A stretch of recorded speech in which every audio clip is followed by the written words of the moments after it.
জয় শ্রী ঠাকুরের জয়, জয় শ্রী মায়ের জয়। প্রতিদিনের মতো আজকেও সবাইকে শ্রী ঠাকুর ও মায়ের কথা শোনার আহ্বান জানিয়ে আজকের ভিডিওটি শুরু করছি। জয়রামবাটিতে মা শারদা একবার যাচ্ছিলেন। পথের পাশে রান্না হচ্ছে জ্বালানি কাঠ কুড়িয়ে। মাটির হাঁড়িতে ভাত চেপেছে, কিন্তু নামাতে গিয়ে পড়ে গেল হাঁড়ি, ভেঙে চৌচির হয়ে গেল। ভাতের থুপ পড়ল মাটির ওপর। নিজেরা কি খাবে সেটা ভাবনার কথা নয়, ভাবনার কথা ঠাকুরকে কি ভোগ দেবে। আর মেয়েরা সব পরস্পর মুখে মুখে চাওয়াচাওয়ি করতে লাগলো। তাতে কি, মা সকলকে নিশ্চিন্ত করলেন, এই ভাতই দিব্যি খাবেন আজ ঠাকুর, যেদিন যেমন জুটবে তেমনই। ওপর ওপর পরিষ্কার ভাত তুলে নিলেন মা, সরল স্বচ্ছন্দ মনে ঠাকুরকে নিবেদন করে দিলেন, যেমন মেপেছ তেমনই খাবে আজ, নাও বসো। ঠাকুর যেন ঘরের মানুষ, আত্মভোলা আশুতোষ, একেবারে সহজ সুলভ শিব। সামান্য মাটিতে শিবের পুজো, একটু গঙ্গা জল আর কটি বেলপাতা, শঙ্খ ঘণ্টাও লাগে না, সামান্য একটু গালবাদ্য। আর তুমি অন্নপূর্ণে সদাপূর্ণে শঙ্কর প্রাণবল্লভে, তুমি সহজের সহজায়ী। ঠাকুর যেমন তার ছেলেদের ভালোবাসতেন, তেমনি করে তুমি কি বাসো আমাদের? তার সে কি ব্যাকুলতা ছিল, তোমার কি তেমনই আছে? তা আর হবে না? মা বললেন, ঠাকুর নিয়েছেন সব বাছা বাছা ছেলে কয়টি, তাও এখানে টিপে ওখানে খোঁচা মেরে, আর আমার কাছে ঠেলে দিয়েছেন একেবারে পিঁপড়ের সার। যত অধম, আতুর, অনাথ, অবল। আমার তো ব্যাকুলতা নয়, আমার সহিষ্ণুতা। আমি আবার ডাকবো কাকে? সবাই যে আমার অঞ্চল ছায়ায় বসে আছে, কার জন্যে অস্থির হব? সবাই যে রয়েছে আমার গণনার মধ্যে। অঞ্চল ছায়া মানে আঁচলের ছায়া, মানে আঁচলের তলাতেই তারা আশ্রয় নিয়েছে। একটি নাথের ছেলে বারান্দায় এসে বসেছে। ঘরে এসে বসো, মা বললেন। তখন সেই ছেলেটি বলল, না মা, আমি বারান্দাতেই বসি, আমি হীন জাত। মা বললেন, কে বলেছে হীন জাত? আমার ছেলে কখনো হীন জাত হতে পারে না। এসো ঘরে এসো, আমার ছেলে কি কখনো হীন জাত হতে পারে? এইরকমই ছিল মায়ের মায়া, মমতা, স্নেহভরা কথাগুলো, যেমনটা আমরা জেনে এসেছি।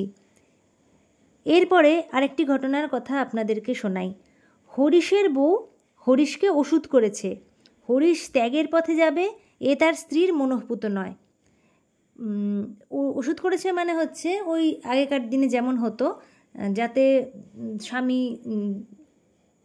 সংসারী থাকে, যাতে স্ত্রী যেটা চাইছে সেটাই হয়, এই ধরনের কিছু আর কি। ওইটাকেই বলা হতো ওষুধ করা। তো ওষুধের ফল কি হলো না, ওষুধের ফল এটাই হলো যে হরিশ পাগল হয়ে গেল। এখন উল্টোপাল্টা, তখন তো অত বিজ্ঞানসম্মত মনোভাব ছিল না, উল্টোপাল্টা জিনিস খাওয়ানোর ফলে ও ঠিকই ত্যাগের পথে তার স্বামী গেলেন না ঠিকই, কিন্তু পাগল হয়ে গেলেন। তার জন্যে তার ওপরে মায়ের অপার করুণা। সৌভাগ্যামৃতবর্ষী দুটি চোখে মুছে নিতে চান তার সমস্ত ক্লান্তি, সমস্ত কালিমা। তার অনেক পাগলাম সহ্য করেন মা।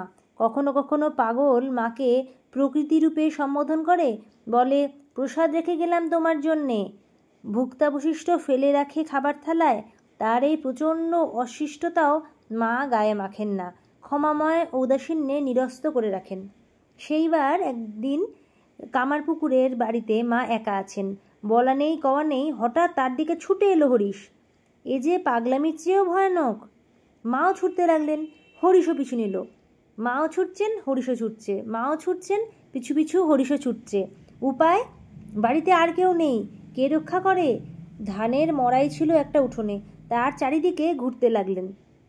কত দূরই বা মা দৌড়তে দৌড়তে যাবেন, তাই জন্য ওই গোল করে, সেই যেখানে ধান রাখার যে ঘর, তাকে মড়াই বলা হয়, তো সেই রকম একটা বড় ঘরের চারদিক দিয়ে গোল করে ঘুরতে শুরু করলেন। পেছনে সেই হরিশ তেমনই দুর্দম্য উদ্যত। ও তো পাগল, কাজেই ওর আর কি খুব একটা কষ্ট তো হচ্ছে না, বা কষ্ট হলেও সেটা বোঝার ক্ষমতা নেই, আর এনার্জিও প্রচুর, সেই জন্য ও কিন্তু সেইভাবেই ঘুরে যাচ্ছে।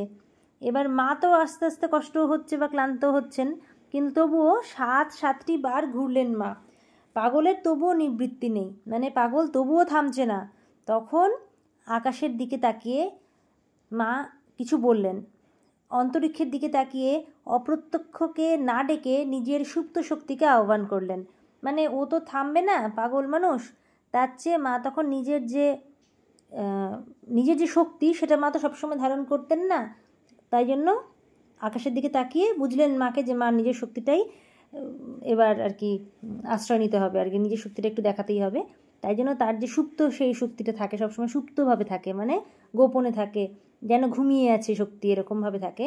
তখন মা সেই সুপ্ত শক্তিকে নিজের মধ্যে আহ্বান করলেন, আর মৌন মাটির আস্তরণ সরিয়ে অভ্যুত্থান হলো আগ্নেয়গিরির। মানে মা তো সবসময় যেন একদম মৌন হয়ে থাকেন, শক্তি তো কখনোই তিনি দেখাতেন না, কিন্তু যখন উনি শক্তিটা ধারণ করলেন তখন মনে হলো ঠিক অগ্নুৎপাতের আগে যেমন সব কিছু শান্ত হয়ে থাকে, মাটিটা পুরো শান্ত হয়ে থাকে, কিন্তু হঠাৎ যখন অগ্নুৎপাত বা লাভা নির্গত হয় তখন যেমন আগ্নেয়গিরি একেবারে পুরো মনে হয় যেন পুরো চারিদিকে আগ্নেয়গিরি আচমকা অগ্নুৎপাত শুরু হলো, ঠিক সেরকমভাবেই মনে হলো যে মৌন মাটির আস্তরণটা সরিয়ে যেন অভ্যুত্থান হলো এক আগ্নেয়গিরির।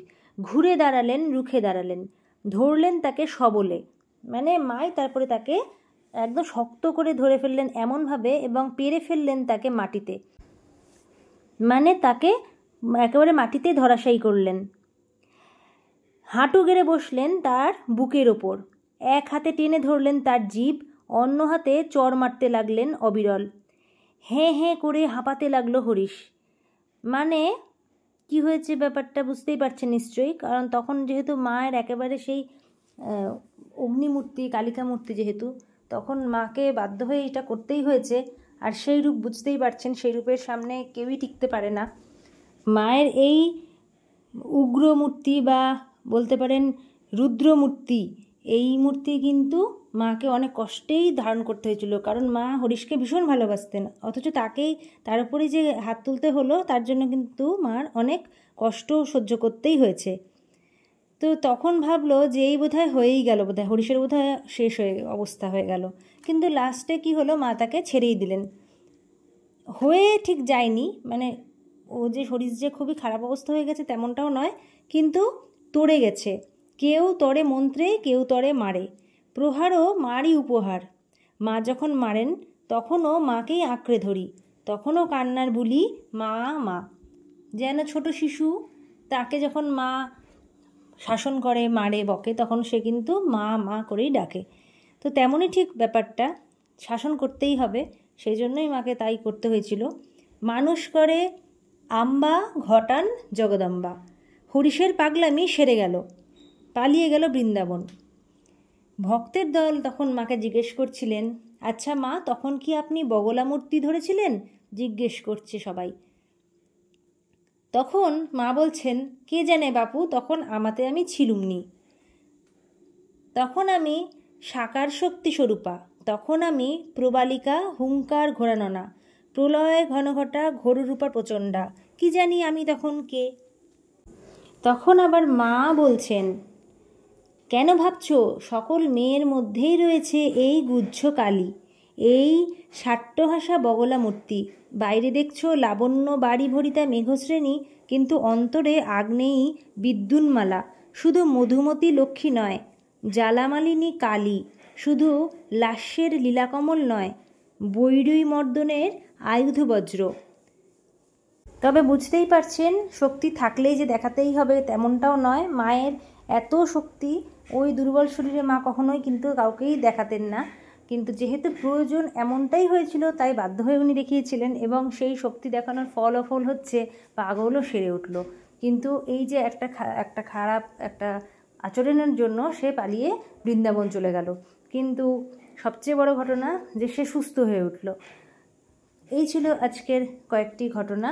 সবাই বলুন জয় শ্রী মায়ের জয়, জয় শ্রী ঠাকুরের জয়। পরবর্তী ঘটনা বা পরবর্তী কথা শোনার আমন্ত্রণ জানিয়ে আজকে ভিডিও শেষ করছি। আবার সকাল 6টায় এর পরের দিন সবার আমন্ত্রণ রইল।